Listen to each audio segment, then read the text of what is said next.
अस्मद्गुरुपरमगुरून् यतिवरपूर्णौ सयामुनं रामं पद्माक्षनाथषडजित्सेनेशरमारमापतीन् वन्दे वन्दे बृन्दावनचरं वल्लवीजनवल्लभं जयन्ती सम्भवं धाम विजयन्ती भूषणं श्रीमान् वेङ्कटनाथार्यः कवितार्किककेसरी वेदान्ताचार्यवर्यो मे सन्निधत्तां सदा हृदि தூப்புல் திருவேங்கடமுடையான் சுவாமி தேசிகன்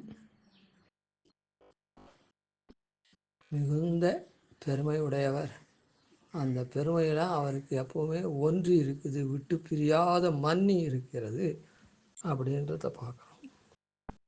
எந்த ஆச்சாரியர்களும் ஆச்சாரியன் கிருத்வா மர்த்தியமையும் தனும் அப்படின்னு வேணா, சாக்ஷான் நாராயணோ தேவா கிருத்வா மர்த்தியமையும் தனும், நாராயணன் சாக்ஷாத் நாராயணனே ஆச்சாரியருடைய தனுவில் குடிகொண்டு சிஷ்யர்கள்லாம் சாஸ்திரமாகிற கையை கொடுத்து கரையேற்றுறார் அப்படின்னு சொல்லியிருக்கே தவிர அவனே அவதாரம் அப்படின்னு சொல்லலை. என்ன அப்படியே அந்த அவதாரங்கள்லாம், அதாவது பிரசித்த ஆச்சாரியால் ஆழ்வார்கள் அவள்லாம் நித்தியசூரிகள் தான் அவளாக வந்து அவதரிச்சிருக்கா நாட்டை திருத்துறதுக்கு அப்படின்னு தவிர சாக்ஷாத் எம்பெருமானே அவதாரம் இல்லை. அப்படி ஒரு பெருமை. அதோடு கூட கண்டாநாதம் எப்படி வந்து சாமான்யமாக கண்டாநாதம் இனிமையாக இருக்கும், ஆனால் அந்த நாதத்தினுடைய தன்மை என்ன அப்படின்னா துஷ்ட ஜந்துக்களை போக்கடிக்கிறதும் நல்லவாளை ஆஹ்வானம் பண்ணுறதுக்கும் தான் அந்த கண்டாநாதம் பிரயோஜனப்படுறது. அதனால் அதே சங்கத்தினுடைய ஒலியும் சார்ங்கத்தினுடைய ஒலியும், பூங்கோள் திருமுகத்து மடுத்தூதிய சங்கொலியும் சார்ங்கவில் நானொலியும் தலைப்பெய்வது எஞ்ஞானுகளோ அப்படின்னு சொன்னாலே ஆண்டாள். அந்த சங்கநாதம் சார்ங்கத்வனி இதெல்லாம் சகோஷோ தாஷ்டிராஷ்டிரானாம் அப்படின்னு திருதராஷ்டிரர்களுக்கு அது வயத்தில் புளி கரைக்கிறது. அதே ருக்மணிக்கு அந்த சங்கநாதம் கிருஷ்ணனுடைய வரவை அறிவித்து இனிமையாக இருக்குது. அதை போல் சார்ங்கம் வந்து அது ராவணனுக்கெல்லாம் அப்படியே கலங்கடிக்கிறது அந்த மாதிரி இருக்குது. அதனுடைய சப்தம் ஒவ்வொருத்தருக்கும் ஒவ்வொரு மாதிரி கேட்குறது அதனுடைய சப்தங்கள்லாம். ஆனால் கண்டாநாதம் அப்படி இல்லை, சாதாரணமாக இருந்துட்டே அது ஒவ்வொருத்தருக்கும் ஒவ்வொரு மாதிரியான காரியத்தை பண்ணும். அப்படிப்பட்டதான அம்சத்தை அந்த சுபாவ விசிஷ்டனா இங்கே சுவாமி தேசிகத்தில் அவதாரம் பண்ணி, ஏன்னா அந்த கண்டாநாதம் போல் எல்லாருக்கும் நன்மை பயக்கக்கூடிய கிரந்தங்களை பண்ணுறார். அதே சமயத்தில் அந்த கிரந்தத்தை சரியாக உபயோகப்படுத்தாதவர்களுக்கு அது பிரயோஜனப்படாத போகிறது.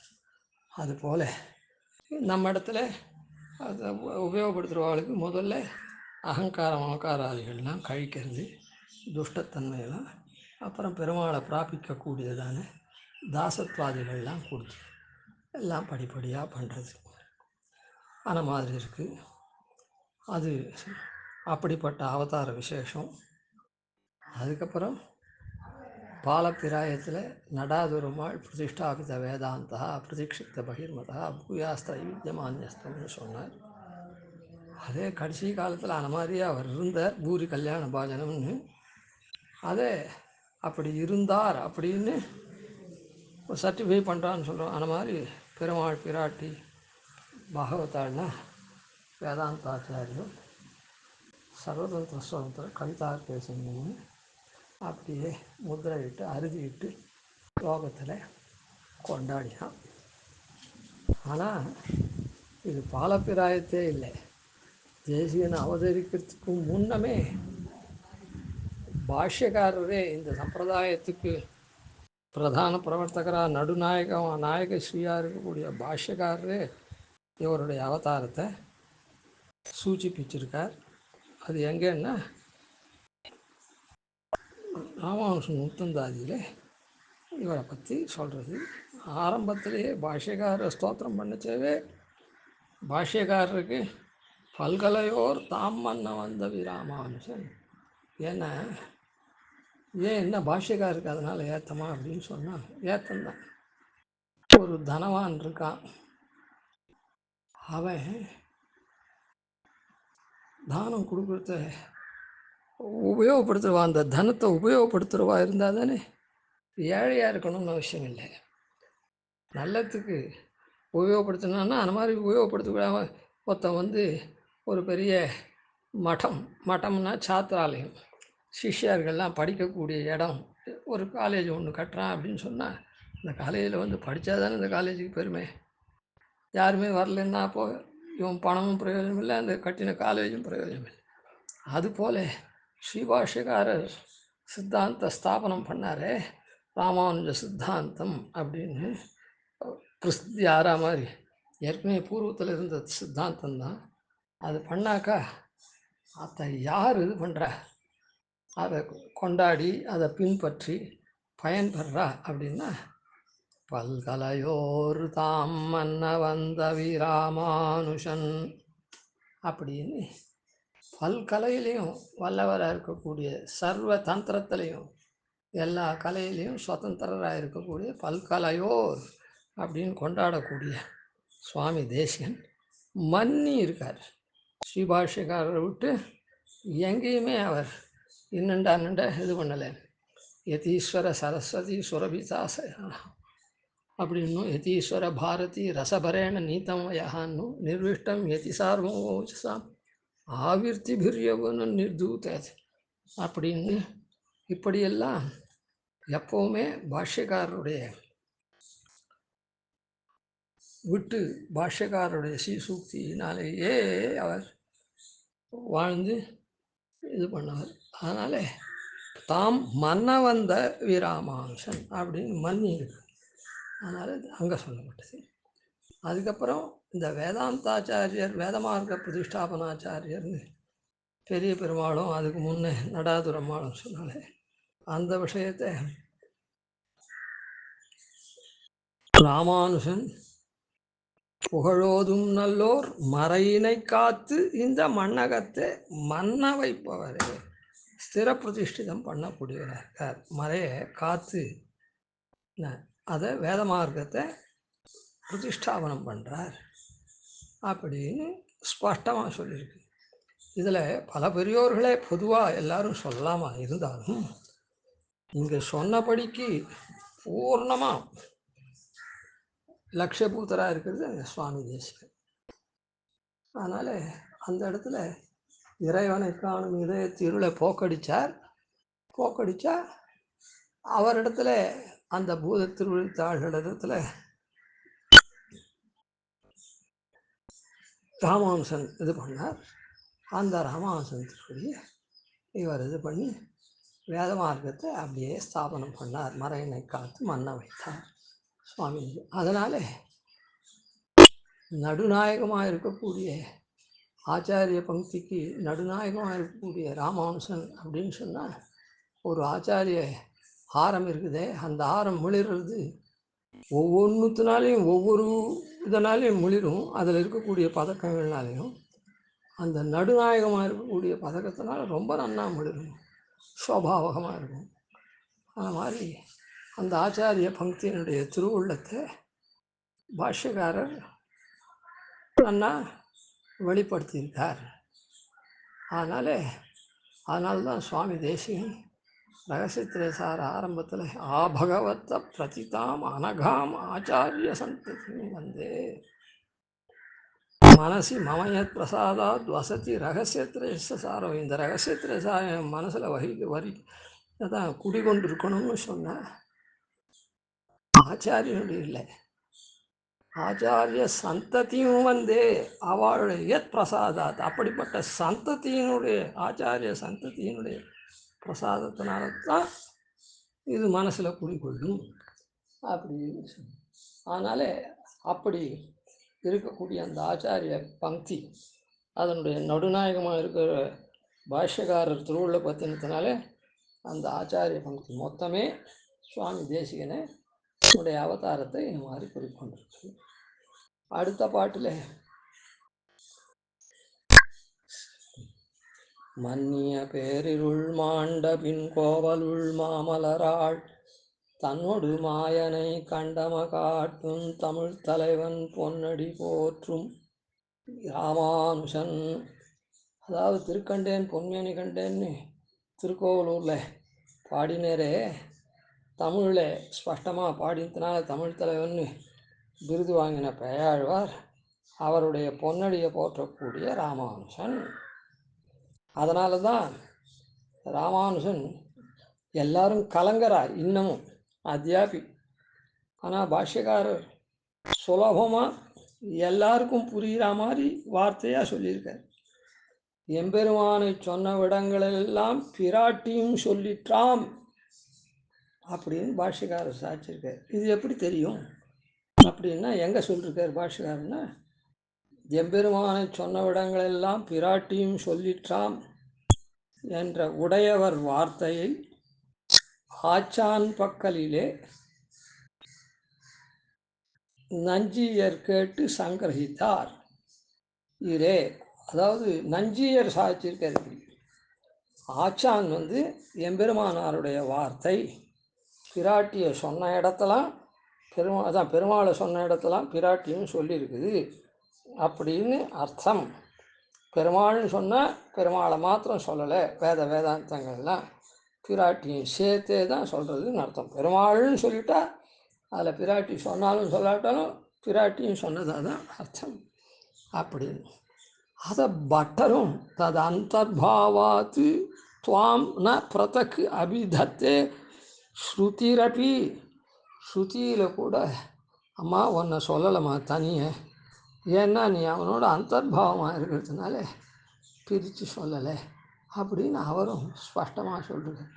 அப்படி இருக்குச்சே கூட பிராட்டி தனி பெருமாள் தனி அப்படின்னு கலங்கரவாள் மதிமயக்கம் கொள்கிறவா இன்னமும் அத்தியாபி இருக்கா. சரி, அதை பற்றி இங்கே விசாரம் வேண்டாம். அந்த மாதிரி அதனால்தான் இவருக்கு தமிழ் தலைவன் கொடுத்தார். நம்மாழ்வார் கூட பொய் நின்ற ஞானம்னு முதல் பிரபந்தம் ஆரம்பித்தார். பகவத் விஷயமாக இருக்கக்கூடிய பிரபந்தத்தை பிராட்டி வாச்சகமான ஊவை கொண்டு ஆரம்பித்தார், உயர்வர உயர் நலம்னு. ஆனால் அதெல்லாம் எங்கேயோ கோலத்திருவாங்களோடு உன்னை கூடாது அது இது அப்படின்லாம் பிராட்டியும் பெருமாளும் சேர்ந்து தான் இருக்கான்னு சொன்னால் கூட ஸ்பஷ்டமாக சொன்னவர் பேயாழ்வார். எல்லாம் புரிகிற மாதிரி யாரை பார்த்தேவா ரெண்டு பேர் புற இருளை போக்கடிக்கிறதுக்கு சூரியனை விளக்காயத்தினார் பொய்யாழ்வார், அக இருளை போக்குறதுக்கு ஞானத்தை விளக்காக ஏற்றினார் பூதத்தாழ்வார்.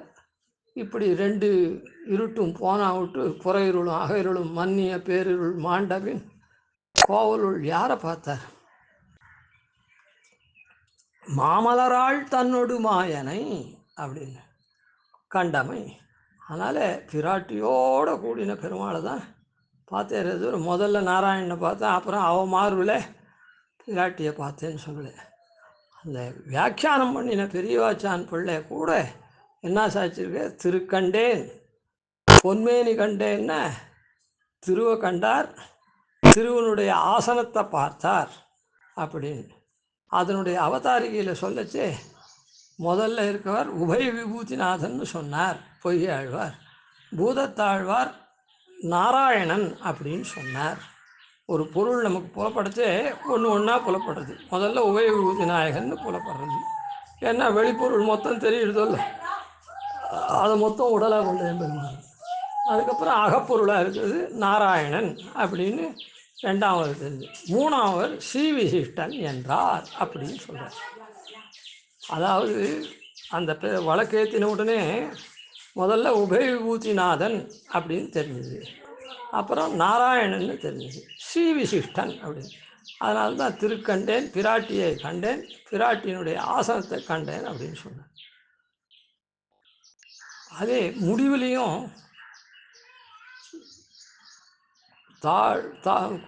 சக்கரத்தான் தாழ் ஊந்தலே நங்கட்கிச்சாருன்னு சொன்னார்.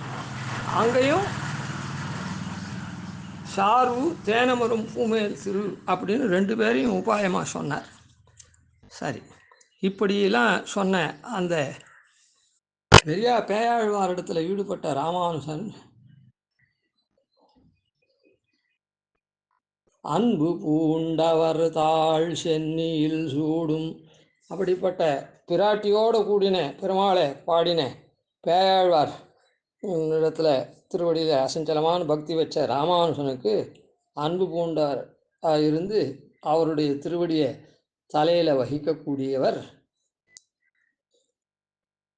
திருவுடையார். அப்படிப்பட்ட சம்பத்தை உடையவர் என்னும் சீரியரே. திருவுடையார் என்னும் சீரியரே.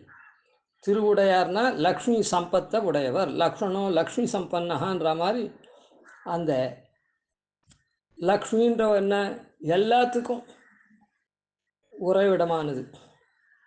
லக்ஷ்மின்றவ எல்லா கலைகளுக்கும் உறைவிடமானவள். அதனால் அந்த லக்ஷ்மியே அந்த திருவுடையார் லக்ஷ்மி சம்பத்தை பெற்றவர் என்னும் சீரியரே. அதில் ஏதோ லேசாக பெற்றவர்னு இல்லை, சர்வதந்திர சுதந்திர. சர்வதந்திரமும் அது இவரிட்ட வழக்காக இருக்குது அப்படின்னு சொல்லி அங்கே சொன்னார். சர்வதந்திர சுதந்திர திருவுடையார் என்னும் சீரியரே. அதனால் இந்த பாசுரத்தினால பிரதிக்ஷிப்த பகிர்மதா அப்படின்னு மற்ற மதங்கள்லாம் கலைஞ்சாதானே இது பண்ண முடியும். அதுக்கு எல்லா தந்திரங்கள்லேயும் நிபுணனாக இருந்தால் தான் எல்லா தந்திரத்தினாலேயும் பெருமாள் தான் ஆராதிக்கப்படுறவன், அவன்தான் பரதெய்வம்னு சொல்லப்பட்டிருக்குது, இந்த ஸ்தாபனம் பண்ண முடியும். அதனால் அப்படிப்பட்டதானே விருதை பெரிய பிராட்டியார் கொடுக்கறதுக்கு முன்னே இவர் பிரதிக்ஷிப்த பகிர்மதான்னார். அதை தான் ராமானுசர் என்ன திருவுடையார், அவர் திருவுடையவர் என்னும் சீரியரே. அவர் சீர்ம புரிந்தவர், அதாவது முதல் ஸ்தானம் வகிக்கக்கூடியவர், அதாவது சர்வதந்திர சுதந்திரர் அப்படின்னு சொல்லி மேலே அடுத்தது நாளைக்கு பார்ப்போம். கவிதார்த்திய சிம்ஹாய கல்யாண குணசாலினி ஸ்ரீமதே வெங்கடேசாய வேதாந்த குரவே நம. ஆதிவன்ஷவோபாலின்யான் பஜேனிஷம் ஸ்ரீரங்கபுருஷரசித்யஜீஜானபதாஸ்ரீம் ஸ்ரீவத்சம் சிரகம் வந்தே ஸ்ரீகிருஷ்ணதேசிகம்.